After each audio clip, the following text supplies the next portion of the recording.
Assalamualaikum warahmatullahi wabarakatuh. Alhamdulillah, alhamdulillahi alamin. Alhamdulillahi malikid dayan. Wassalatu wassalamu ala Muhammadin sayyidin waladi adnan wa ala alihi wa sahbihi wa tabi'ini ala hadhihi zaman. Wa asyhadu an la ilaha illallah wahdahu la syarika lah. المنزه عن الجنسية والجهة والزمان والمكان وأشهد أن سيدنا محمدا عبده ورسوله الذي كان خلقه القرآن أما بعد عباد الرحمن فإني أوصيكم ونفسي بتقوى الله المنان القائل في كتابه القرآن صدق الله العظيم. أما بعد. Pertama-tama dan tentunya yang paling utama, kita memanjatkan puji syukur kehadirat Allah Subhanahu wa taala karena sampai dengan hari ini, detik ini kita masih diberikan kesehatan dan kesempatan untuk berbuat baik dan beramal saleh. Karena begitu banyaknya orang-orang yang kita kenal dulu sampai hari ini tidak sampai, untuk hari ini tidak sampai kepada hari ini atau sudah meninggal dunia. Padahal kalau ditanya orang-orang yang sudah meninggal, apa yang ingin kamu lakukan? Ingin kembali ke dunia dan ingin mengerjakan amal soleh sebanyak-banyaknya. Maka kita yang diberikan kesempatan oleh Allah, saya mengingatkan kepada diri sendiri khusus dan umumnya kepada jamaah semua yang hadir di sini dan yang nanti akan menyaksikan via YouTube. Mudah-mudahan kita senantiasa meningkatkan ketakwaan kita kepada Allah Subhanahu wa taala, menjauhi segala larangannya dan menaati setiap perintahnya. Salawat dan salam semoga selalu tercurah kepada junjungan kita Nabi besar Muhammad Sallallahu Alaihi Wasallam, kepada keluarganya, kepada para sahabatnya, dan mudah-mudahan kita terlimpah juga rahmat selaku umatnya sampai akhir zaman. Amin ya rabbal alamin. Baik, sebelum kita memulai, seperti biasa kita bermunajat kepada Allah, mohon mudah-mudahan apa yang kita pelajari malam hari ini menjadi ilmu yang bermanfaat dan mudah-mudahan kita dapat melaksanakannya untuk menjadi amal soleh kita. Allahumma shalli wa sallim ala sayyidina Muhammadin fil awwalin wal akhirin wa barik wa sallim radhiyallahu ta'ala kulli sahabat Rasulillah ajma'in. Amin ya Allah. Alhamdulillahi rabbil alamin. حمد الشاكرين حمد الناعمين حمد يوافي نعمه ويكافئ مزيدا يا ربنا لك الحمد كما ينبغي لجلالك وجهك الكريم وعظيم سلطانك. اللهم صل على سيدنا محمد وعلى ال سيدنا محمد. ربنا تقبل منا انك انت السميع العليم وتب علينا انك انت التواب الرحيم. ربنا تقبل منا وضوءنا وصلاتنا وصيامنا وقيامنا وركوعنا وسجودنا وتحليلنا وتسبيحنا وتحميدنا وتخشعنا وتضرعنا وتعبدنا وتميم تقصيرنا يا الله يا رب العالمين. اللهم إنا نسألك السلامة في الدين والدنيا والآخرة وعافية في الجسد وزيادة في العلم وزيادة في العلم وبركة في الرزق وتوبة قبل الموت ورحمة عند الموت ومغفرة بعد الموت. اللهم حبب علينا بشقرات الموت والنجاة من النار والعفو عند الحساب. ربنا لا تزغ قلوبنا بعد إذ هديتنا وهب لنا من لدنك رحمة إنك أنت الوهاب. اللهم اغفر لنا ذنوبنا ولوالدينا وارحمهما كما ربيانا صغارا ولجدنا ولجداتنا ولأستاذنا ولجميع المسلمين والمسلمات والمؤمنين والمؤمنات الأحياء منهم والأموات وتابع بيننا وبينهم بالخيرات وارحم أنت خير الراحمين يا الله يا رب العالمين. ربنا آتنا في الدنيا حسنة وفي الآخرة حسنة وقنا عذاب النار بفضلك سبحان ربك رب العزة عما يصفون وسلام على المرسلين والحمد لله رب العالمين. Kitabnya kitab sekarang pasal ke-4. Baik, mengulas kajian kita minggu lalu, barangkali ada yang masih ingat bahwa di minggu lalu kita membahas di pasal 4 kemarin. Ada yang masih ingat nggak tentang apa?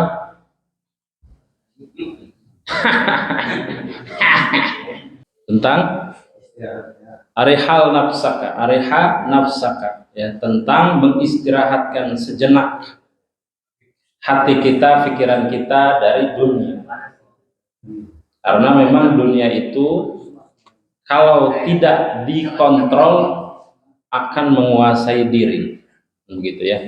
Dunia itu kalau tidak dikontrol akan menguasai diri, sehingga banyak sekali orang yang lupa setelah memiliki dunia. Asalnya pada saat mengejar dunia, asal niatnya itu adalah ingin setelah dapat dunianya, ibadahnya bisa tenang. Asalnya niatnya begitu tuh. Ternyata sifat duniawi itu tidak menenangkan. Tidak pernah dijelaskan di dalam Al-Quran bahwa sifat dunia itu akan menenangkan, tidak. Sehingga ada timbul pertanyaan, kalau kita sudah punya harta itu, apakah menjamin kebahagiaan? Ternyata tidak. Asumsi saja bahwa dengan harta yang banyak akan memunculkan rasa kebahagiaan. Faktanya bagaimana? Begitu banyak orang yang punya banyak harta tetapi hatinya kosong. Begitu banyak orang yang punya banyak sekali uang, pada hakikatnya ternyata tidak membawanya kepada Allah, tetapi justru membuatnya lebih banyak bermaksiat. Berarti asumsi itu tidak benar, ya. Dunia itu kalau tidak dikontrol dengan ilmu agama, maka hanya akan menghasilkan kemaksiatan-kemaksiatan yang banyak. Itu maksudnya. Sehingga pada kajian kitab Al-Hikam di pasal 4 kemarin, Ibnu Athaillah As-Sakandari mengingatkan akan hakikat dunia yang seharusnya dicari itu bukan untuk duniawi. Pada hakikatnya dunia dicari untuk akhirat. Sehingga banyak sekali perkara-perkara yang terlihat seperti dunia, tapi pada hakikatnya adalah urusan akhirat. Tapi juga begitu banyak kalau tidak dengan ilmu terlihat urusan akhirat, tapi pada hakikatnya adalah duniawi saja. Seperti banyak yang sekarang nih musim kampanye kan ya, saya mau sedekah sekian, ya kalau mau sedekah ya didiamkan saja kan, tidak perlu ngomong ya.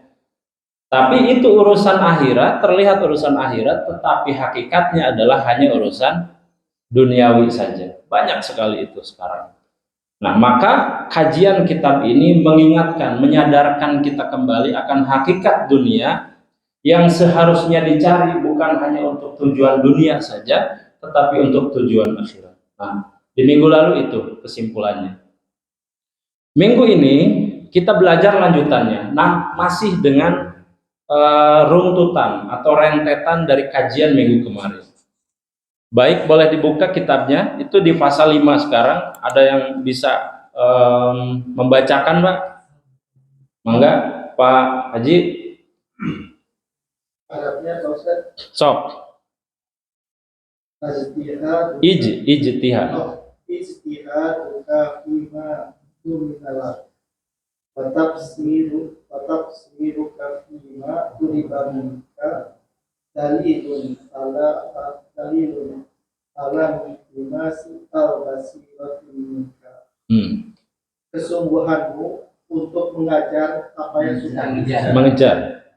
Kesungguhanmu untuk mengejar apa yang sudah dijamin untukmu dalam urusan duniawi, dan kelalaianmu melaksanakan apa yang dibebankan kepadamu dalam urusan akhirat, itu merupakan tanda butanya mata hati. Baik. Bismillahirrahmanirrahim. Kita mulai kajian kita dengan kalimat dari Ibnu Athaillah As-Sakandari yang menyebutkan ijtihaduka fima duminalak. Kesungguhanmu pada apa-apa yang telah Allah jamin bagimu. Jadi pengertiannya begini, Pak. Kita itu sering sekali mengejar sesuatu yang sebenarnya sudah Allah tetapkan, tapi melalaikan apa yang Allah tuntut. Apa contohnya? Contoh. Apakah rizki itu sudah dijamin? Sudah ya. Kematian, rizki itu Allah sudah jamin. Pernahkah kita menakar pekerjaan yang kita lakukan dari jam berapa sampai jam berapa? Umpama. Kalau seorang karyawan masuk jam 8, keluar jam 12. Misalnya duhurnya jam berapa? Umpama saja lah jam 12 gitu ya. Umpama saja jam 12. Pas gitu. Maka kita harus menakar, berarti pekerjaan yang kita lakukan stop sampai situ dulu tuh, sampai jam 12. Karena di jam 12-nya itu ada tuntutan. Tuntutan ini perintah siapa?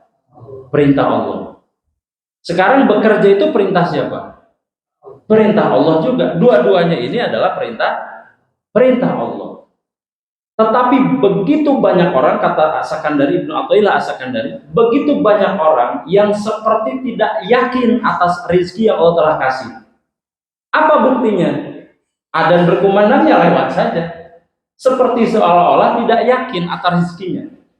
Padahal dia berhenti dan melanjutkan, itu sama-sama rezekinya. Sebegitu juga. Begitu jam 12, Allahu Akbar, kan bagusnya berhenti dulu, kemudian sholat. Rizkinya sebelumnya sudah saya sampaikan ya, sudah kita kaji bahwa ada qadarullah di situ yang tidak bisa diubah. Rizki kalau sudah ditetapkan 25 misalkan, ya sudah 25 hari itu.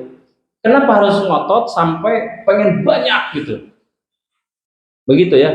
Makanya konsep pada saat kita bekerja itu, ini harus dibenarkan, kata Ibnu Athaillah. Jangan cuma urusan duniawi saja. Takar nih kira-kira duhur itu jam berapa? Jam 12, baik. Pada saat jam 12 tiba, ya sudah kita niatkan untuk tidak melanjutkan pekerjaan. Toh juga istirahat waktu itu. Tapi ada sebagian orang juga yang melanjutkan itu terus. Berharap rezekinya lebih dengan meneruskan pekerjaannya. Padahal sama saja. Dan ini kan terjadi ya. Ibnu Athaillah mengingatkan ini. Kan rezeki itu sudah Allah tetapkan, tetapi ada tuntutan lain itu dilalaikan. Yang terjadi apa? Kata Allah, pada saat kita terus-terusan seperti itu, melalaikan apa yang menjadi tuntutan, maka ini disebut dengan hilangnya basirah. Nah, di dalam agama ada 3 kata yang mirip, mengandung makna mirip. Seperti yang dijelaskan di dalam surah Al-Baqarah ayat 6. Ini lazim sekali ya. A'udzubillahi minasyaitonirrajim. Bismillahirrahmanirrahim. Pernah dengar ini? Khatamallahu ala qulubihim. Pernah? Pernah. Baik. Khatamallahu ala qulubihim wa ala sam'ihim wa ala absarihim ghishawatu walahum azabun azim. Artinya kurang lebih Allah telah mengunci ala qulubihim atas hatinya, wa ala sam'ihim dan atas pendengarannya, wa ala absarihim dan atas penglihatannya. Di dalam bahasa Arab ada 3 kata yang hampir mirip tapi secara makna akan berbeda. Basor di situ ada. Absar itu jamak dari basor. Ya. Nah, absar ini ada alif di tengah yang artinya itu banyak, jamak ya. Penglihatan. Di sini artinya penglihatan. Tapi di ayat lain seperti di surat Al-Isra ayat 72 mengatakan wa man kana fi hadhihi a'ma fahuwa fil akhirati a'ma wa adallu sabila. Siapa yang buta, a'ma itu dikatakan buta. Jadi melihat itu ada yang disebut dengan basor tadi, absor ya. Kemudian ada juga ro'a itu juga melihat. Ada nadhara memandang melihat bukan. Banyak di bahasa Arab ini kalau memang tidak belajar tentang ilmu nahu, memang tidak akan mengerti apa makna dari masing-masing yang secara teksnya mirip-mirip gitu. Ternyata kalau ro'a itu seperti dikatakan dalam sebuah hadis, sallu kama ra'aitumuni usolli. Di situ ada redaksi ra'aitumuni, lihat aku. Berarti kalau ra'aitu itu lebih kepada fisik, pandangan fisik. Kamu lihat saya ya, itu ra'aitu penggunaannya. Sama-sama melihat. Tapi nanti ada nadhoro. Nadhoro itu juga melihat. Nanti turunan katanya ada nadhoro yanzuru. Nadron fahuwa mandur. Mandur itu objeknya pemandangan. Pemandangan biasanya kita tatap atau kita selewatan aja. Tatap ya. Kalau lihat pemandangan sungai atau apa laut, alam yang kita ucapkan itu apakah melihat saja atau menatap, sama dengan memandang. Biasanya menatap ya, memandang. Dan bedanya kalau ro'a itu melihat itu bisa sekilas. Saya melihat Pak Juhri sekilas saja. Tapi kalau nadhoro, mandur tadi pemandangan itu saya tatap, saya nikmati apa yang saya tatap itu. Sama-sama melihat, tapi berbeda makna. Gitu ya. Di sini kenapa dikatakan basor? Kalau bisa dengan melihat tadi secara fisik, ternyata di Al-Qur'an ada kalimat atau bahasa kata yang itu memandang tetapi bukan fisik. Sama seperti kita begini, coba bayangkan masa lalu. Kan semua kita punya masa lalu. Kan ada masa lalu yang kita ingatkan ya. Coba diingat, kan seperti terbayang ada di depan mata. Gitu ya. Apa yang paling cocok di situ? Apakah nazar? Apakah absar tadi? Apakah a'ma? Atau ro'a? Apa yang paling cocok? Kita melihat serpihan atau cuplikan-cuplikan masa lalu. Kan kita melihat ya. Seperti melihat.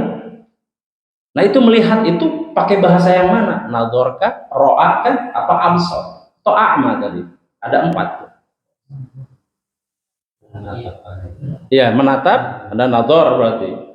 Kalau tadi ro'a, melihat. Absar juga melihat. Nah ini ternyata di Al-Quran dibagi 2.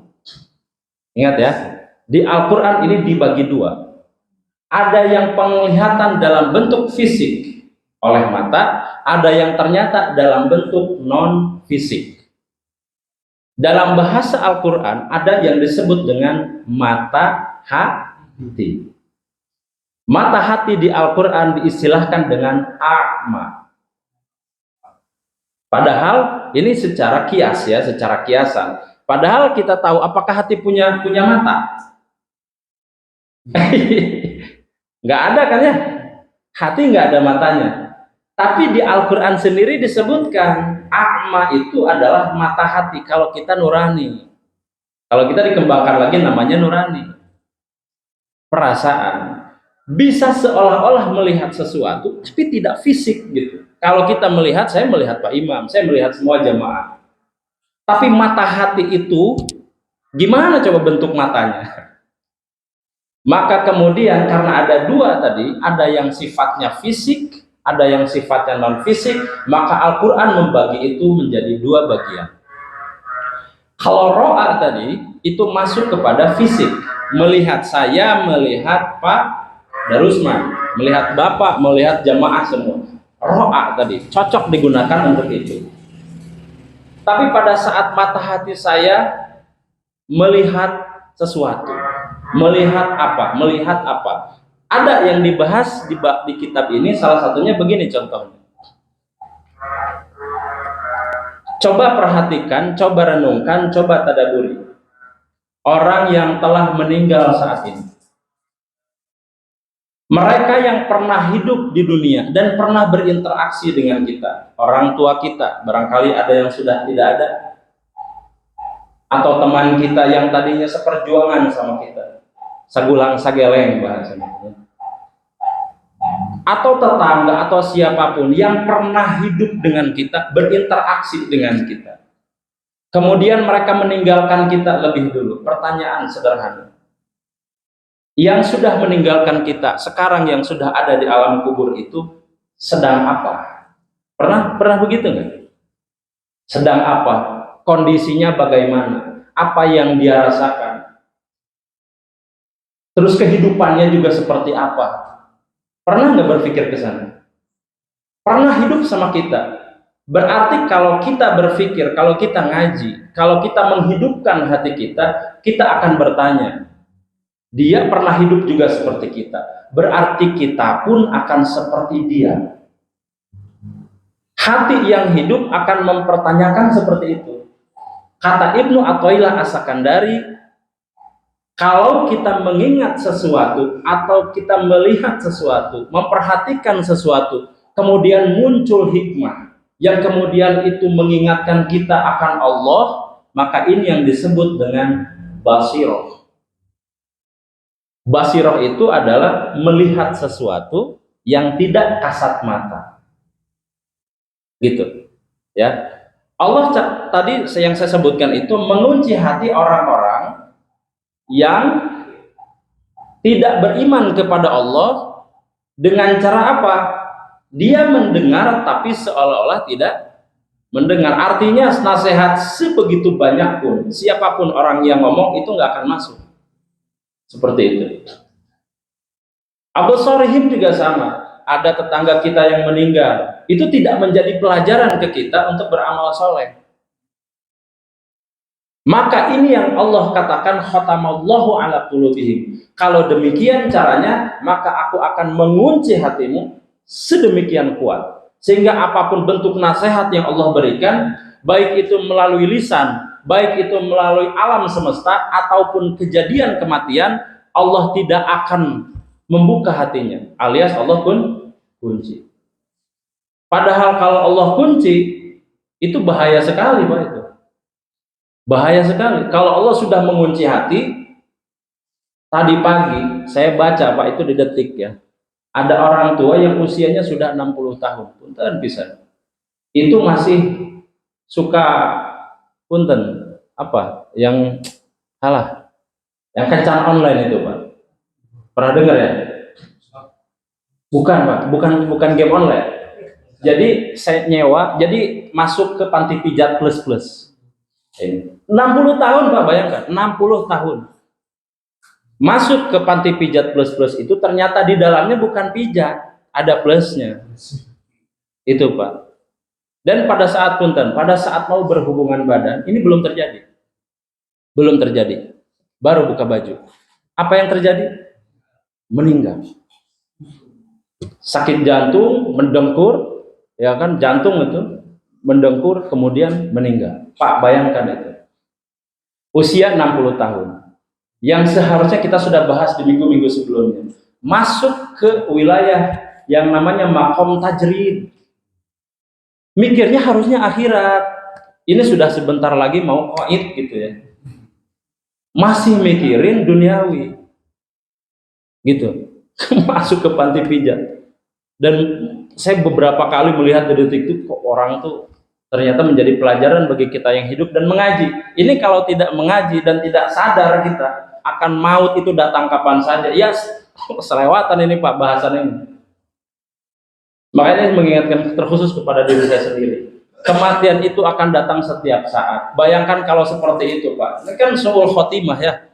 Jangan ngomongin kemana-mana, kita lihat saja, bisa dilihat di akhir hayatnya. Dan itu juga kata ulama, kalau orang ingin tahu ujungnya di akhiratnya seperti apa, cukup melihat apa kondisi yang ada atau di akhir hayatnya itu seperti apa. Karena seseorang akan mati sesuai dengan amal kebiasaannya. Kan begitu. Kalau orang biasa mengaji, akan meninggalnya juga pada saat mengaji. Orang yang suka sholat, meninggalnya insya Allah juga sedang sholat. Kan begitu. Berarti kalau sedang punten-punten berzina, maka bisa kita telusuri analisa, berarti setiap pekerjaan dia setiap harinya itu boleh jadi ke sana arahnya. Nauzubillahi min dzalik. Begitu ya. Hari ini saya lihat, saya baca. Nauzubillah, saya bilang ada ya 60 tahun yang harusnya sudah masuk ke makom tajrid, ini ngomong masalah duniawi yang dikejar nafsu. Dan sampai kapanpun Al-Quran yang bilang khatamallahu ala qulubihim wa ala sam'ihim wa ala absarihim. Ketika Allah sudah mengunci itu, luar biasa, azabun azim, dahsyat sekali azabnya itu. sudah meninggalnya dalam kondisi hina. Nauzubillah min dzalik. Kondisi hina sekali, malu itu keluarganya. Dan pada saat itu ternyata baru diketahui bahwa rumah itu ternyata menjadi tempat seperti itu, prostitusi. Orang baru tahu pada saat setelah kejadian itu. Luar biasa. Ya, banyak kejadian-kejadian seperti itu, dan mudah-mudahan ini menjadi terbuka mata hati kita supaya untuk senantiasa melihat, untuk senantiasa memperhatikan bahwa setiap saat Allah itu mengirimkan pesan untuk kita kembali. Dan salah satunya dengan pengajian ini, Pak. Jadi ada pengajian ini ya tidak serta-merta Allah tidak punya maksud, pastinya ada kan ya. Dan salah satunya bagi yang tidak pesantren kan jauh, apalagi sudah tua misalkan ya. Gimana cara dulu mungkin kalau ada waktu mah pengen kembali ke masa lalu, pengen masuk ke pondok gitu kan. Kalau ada lorong waktu, kayaknya pengen balik lagi ke masa lalu, pengen pesantren yang bener gitu. Niatnya seperti itu. Tapi apalah daya. Maka kemudian doa bapak-bapak, doa masyarakat di sini barangkali itu dikabulkan dengan orang yang pernah pesantren, pernah belajar ilmu di pondok, yang kemudian menyebarkan agama Islam ini di sini. Ajaran-ajaran yang tadinya barangkali yang tidak pernah didengar jadi didengar. Seperti itu. Allah senantiasa membuka jalannya untuk orang-orang yang ingin belajar. Begitu ya. Kemudian apa kata ulama? Akan tiba masanya nanti kaum muslimin, kaum mukminin itu akan kehilangan harta karun yang paling berharga. Apa itu? Selain iman apa, Pak? Hikmah. Hikmah, Pak. Hikmah itu adalah memperhatikan, mengambil manfaat dari kejadian alam semesta. Baik yang terjadi di kita maupun orang lain. Orang yang terbuka hatinya akan melihat segala peristiwa dari kacamata perspektif agama. Contoh, tadi saya pas mau ke sini itu ada di GBLA itu ada pemeriksaan, ada pemeriksaan. Iya, Persib tuh. Ya, karena ada di GBLA kayaknya ada pertandingan. Saya ditanya kan sama si polisi ini, Bapak mau kemana? Oh Pak, rumah saya di situ di Komplek Bumi Harapan. Tadinya saya suruh muter Pak. Saya bilang kalau harus muter repot Pak. Terus ada yang ini komandannya kayaknya itu langsung turun. Saya bilang Pak, ini saya sebentar aja ke situ. Saya tahu kok jalannya, kan lurus ya, terus belok. Saya tahu jalannya Pak, memang saya orang sini. Oh ya sudah, Bapak lurus aja Pak, saya tahu Pak. Gitu. Memang saya tiap hari ke sini, rumah saya di sana. Baik kalau gitu, silahkan. Ini kalau tidak dipandang tadi hikmah tadi, itu di dunia Pak, kita ditanya-tanya itu. Satu saat kita pun akan masuk ke alam kubur, bayangkan itu ditanya. Kalau kita nggak bisa jawab, mau kemana coba? Begitu Allah tanya, hei kamu, malaikat tanya, kamu mau kemana ini? Kan ditanya itu, kamu mau kemana ini? Kalau orang yang iman pasti menjawab. Begitu rindunya dia menghadap Allah kan. Ingin ketemu sama siapa? Kematian itu kan gerbang menuju Allah kan. Untuk melihat langsung sang pencipta nanti di akhirat. Maka orang-orang yang soleh itu berapa banyak mereka yang tidak kematian itu hal yang biasa. Karena dulu pernah dengar cerita Nabi Idris. Nabi Idris pernah dengar ceritanya ketika mau dicabut nyawanya. Nabi Idris sama malaikat maut itu kan berteman baik. Satu ketika pada saat Allah memerintahkan kepada malaikat, hai malaikat, sekarang sudah waktunya Nabi Idris itu untuk kembali kepadaku.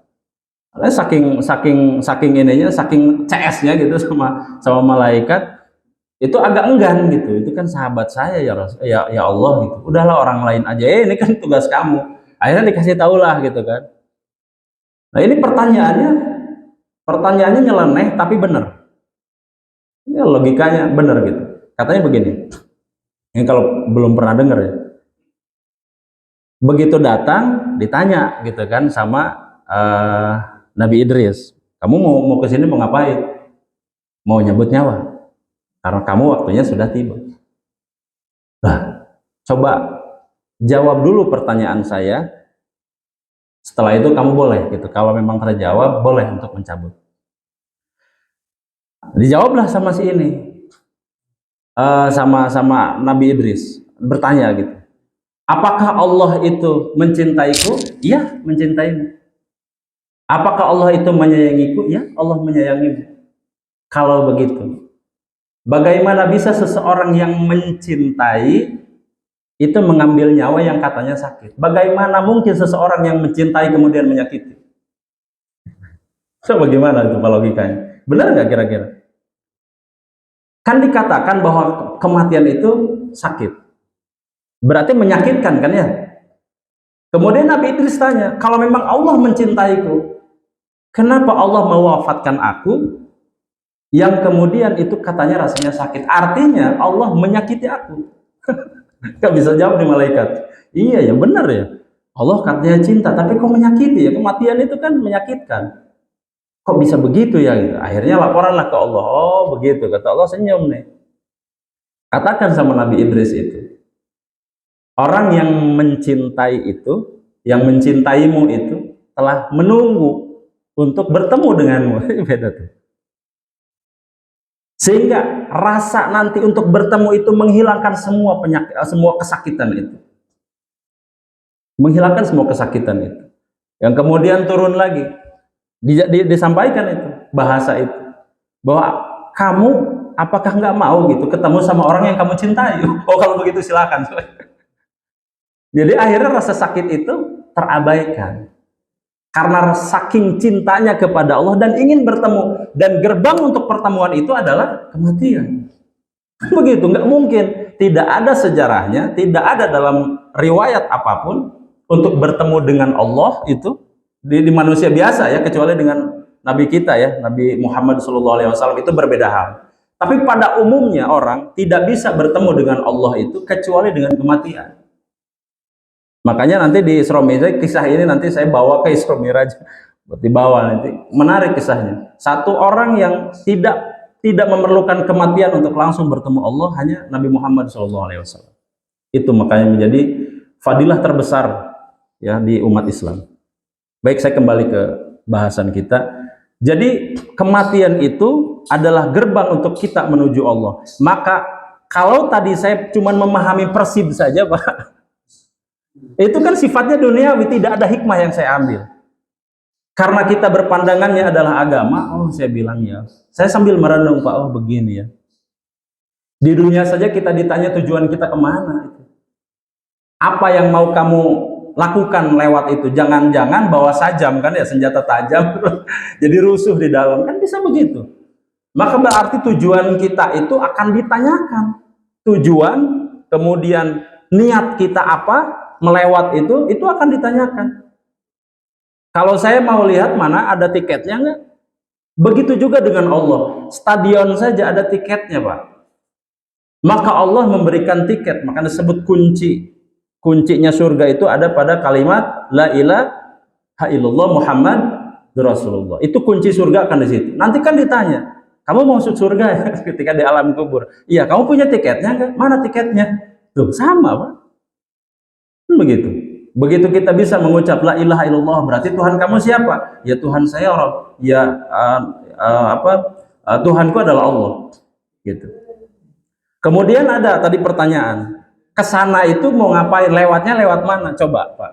Ini juga bisa kita lihat dari perspektif agama. Begitu nanti malaikat munkar dan nakir nanya, apakah kamu beragama Islam? Iya. Apa jalan yang kamu tempuh? Apa jalan yang kamu lalui? Yang kita sebut dengan syariat. Saya pernah menjelaskan ya. Jalan itu di dalam bahasa Arab, jalan lebar itu syara'a, jalan raya itu. Maka nanti ada jadi syariat. Syariat itu berarti jalan lebar yang Allah berikan untuk supaya kita itu menuju kepadanya gitu. Itu jalannya. Dan nanti ini akan ditanyakan seperti tadi saya ditanyakan oleh polisi.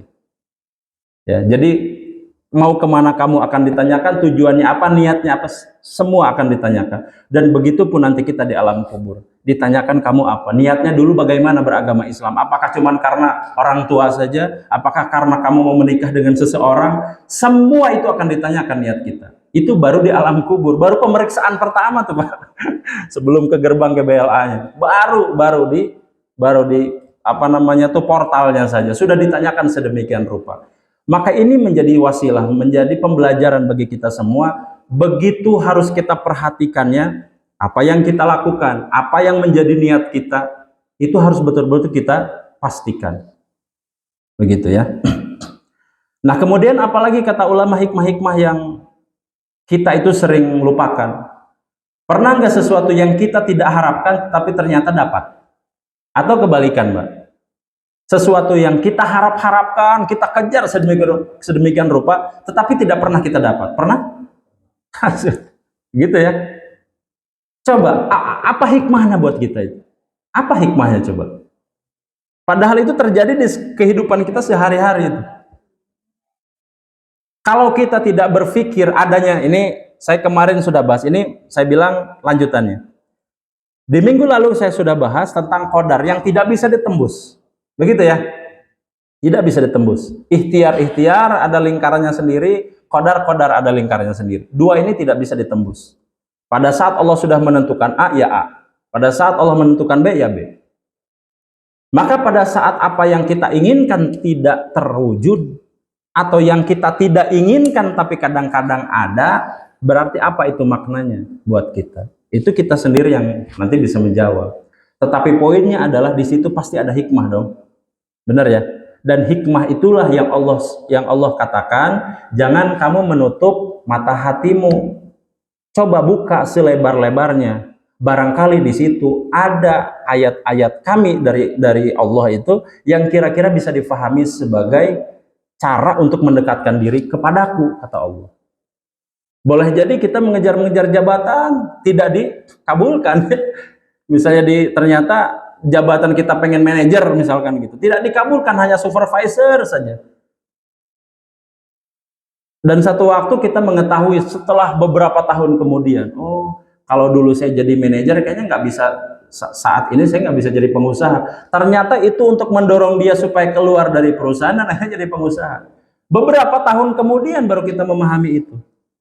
Itu orang yang terbuka hatinya akan menganggap setiap peristiwa menjadi ibadah. Begitu maksudnya. Jadi buka selebar-lebarnya itu. Supaya semua yang kita pikirkan, semua yang kita alami menjadi ibadah. Begitu ya. Sampai sini bisa difahami ya. Nah, ada juga begini misalkan. Kenapa ya kok kita semakin ikhlas gitu, tapi semakin banyak cobaan. Semakin banyak ibadah, tapi semakin banyak masalah juga. Gitu ya. Makin kita iman, makin berat kayaknya cobaannya. Makin kita ikhlas, makin nggak ikhlas gitu. Ini oleh Ibnu Athaillah As-Sakandari juga dibahas di kitab itu. Bagaimana memanage ini? Dan poin terpenting dari bahasan kita pada malam hari ini adalah berarti pada saat kita bertambah iman, kita harus sadari bahwa Allah senantiasa akan menguji keimanan itu. Karena tidak akan pernah sesuatu bisa teruji, bisa ternilai baik tanpa diuji. Nggak akan ada, Pak. Kita saja mau level, misalkan di sekolah mau naik kelas harus ada ujian. Coba bayangkan, pahami segala sesuatunya dari sudut pandang agama. Jadi tidak mungkin kita masuk ke dalam surga tanpa adanya latihan sampai hati kita itu betul-betul merasa kuat. Nggak akan ada, Pak. Tidak ada satu kondisi yang tiba-tiba kita jadi A tanpa ada latihan. Maka Allah pada saat memberikan kita masalah apapun, entah itu dalam kondisi keluarga, entah itu dalam kondisi ekonomi, entah itu dalam masalah pekerjaan, apapun masalah yang kita alami sehari-hari, maka kata Allah, ingat kepadaku supaya itu jadi nilai ibadah. Poinnya di situ, Pak. Kita hanya perlu berikhtiar bahwa segala yang kita lakukan itu dari bangun tidur sampai mau tidur lagi harus bernilai ibadah. Harus bernilai ibadah. Apa buktinya? Ada hadis Nabi yang menjelaskan tentang kita keutamaan laki-laki yang keluar rumah harus bernilai ibadah. In kana rajulun kharaja, apabila ada seorang laki-laki yang keluar, baik dia dengan tujuan memberi nafkah untuk keluarga, ada anak istri, atau ada orang tua kita yang sudah tua renta yang perlu nafkah dari kita. Atau ada siapapun misalnya tetangga yang terlihat kelaparan, kemudian kita mencoba berupaya untuk membantu. Atau sesimpel kita bekerja untuk supaya tidak minta-minta, Pak. Supaya kita punya harga diri. Maka itu juga fisabilillah. Kata Nabi, itu juga merupakan ibadah di jalan Allah. Bayangkan itu, Pak. Jadi kalau kita keluar rumah, diniatkanlah Bismillahirrahmanirrahim. Kita niat keluar rumah itu untuk mencari ridho Allah, untuk berikhtiar di jalan Allah, maka berarti semua yang kita lakukan sampai kita balik lagi ke rumah akan menjadi nilai ibadah. Itu bernilai ibadah, bernilai pahala. Nah, hikmah ini kan simpel ya. Simpel, yang bisa kita lakukan setiap hari. Pak Andar kan ya, sekarang usaha gas kan ya. Nah, gas itu kan coba bayangkan cuman abi mah usahana oge gas wungkul, sanes gas wungkul. Gas itu untuk menjadi suluh ya. Untuk menjadi yang bisa memasak air, yang bisa memasak nasi, apapun. Dengan gas itulah orang-orang di rumah bisa makan. Kalau diniatkan pahala, berapa banyak orang-orang yang terbantu dengan adanya gas itu, dan kemudian ada doa di situ yang terucap, Pak Andar, jelas itu bisa mendapatkan pahala. Sesimpel itu, sesimpel jualan gas. Kalau kita cuma ngomongin dunia saja, memang tidak akan ketemu. Ya memang ada untung 1.000-2.000, ya dilihatnya cuma rupiahnya saja. Tapi kalau itu dilakukan dengan ikhlas, bahwa ini membantu orang-orang juga daripada kejauh, kan ada di kompleks ini, kan begitu. Itu menjadi nilai ibadah, sesimpel itu gitu, sesimpel itu. Bahkan ke orang-orang yang mulung, Pak, itu jangan pernah kita menganggap remeh orang lain ya. Orang pemulung itu, coba perhatikan dari perspektif ini, hikmah ini, agama ini. Kita melihat orang-orang yang pemulung itu kan terlihat punten-punten, terlihat hina ya. Padahal coba kita pikirkan lebih dalam, kata Imam Ibnu Athaillah, coba ambil hikmahnya dari situ. Coba kita ambil hikmah. Kita kalau mungut atau kita memproduksi sampah setiap hari berapa banyak, Pak? Ada aqua, ya kan? Ada apalah, apapun pokoknya sampah-sampah itu, baik plastik maupun organik.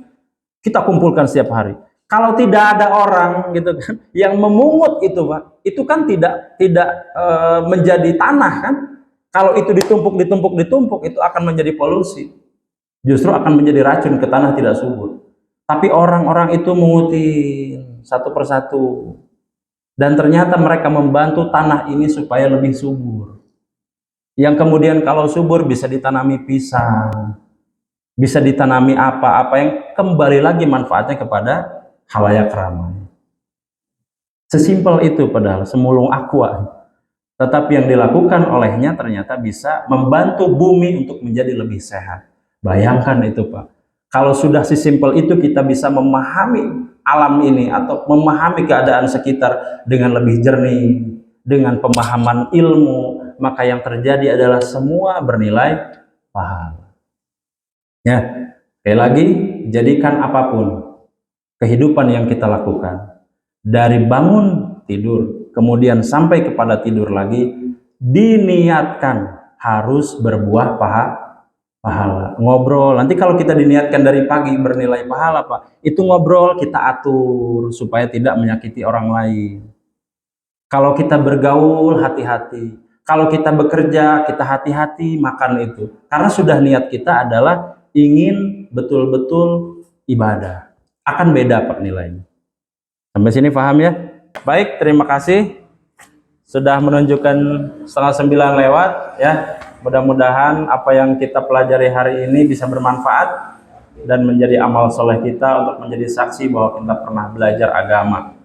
Amin ya rabbal alamin. Demikian, terima kasih. Assalamualaikum warahmatullahi wabarakatuh.